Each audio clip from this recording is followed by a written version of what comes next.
It is one of the biggest heists in U.S. history. Tens of millions of dollars stolen. The thieves getting in and out without setting off any alarms. It happened on Easter Sunday at a cash facility in Sylmar, and tonight the $30 million money mystery remains unsolved. KTLA's Rick Chambers is live in Sylmar with details on this elaborate heist. Rick.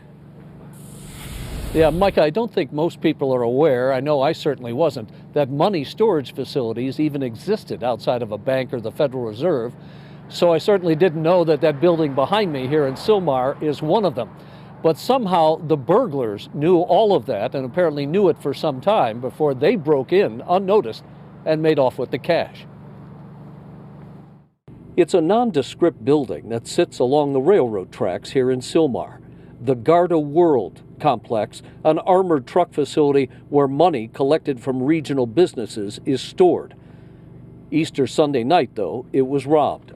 To think that someone would have the manpower, certainly the knowledge and the inside intelligence to understand the layout of the building, the schedule that the money would be there, because that money is often moved very quickly, certainly says to me that there was inside information.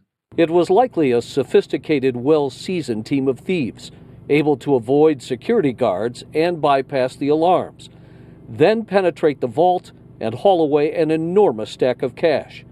And it's the sheer size of the take that experts say may lead to an arrest. I think the likelihood is very high because you don't move that kind of money very quickly. It's not like you're grabbing a couple checks and running out the door. The LA Times reports that the burglars accessed the building through the roof, but plywood covers a hole in the outer wall, possibly a means of escape.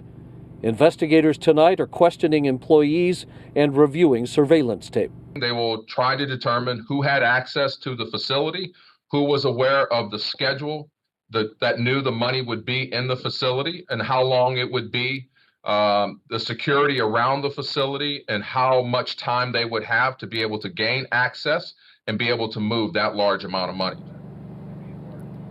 Well, it's being said that this may in fact be the largest cash robbery in LA history. Both the FBI and the LAPD are working the case.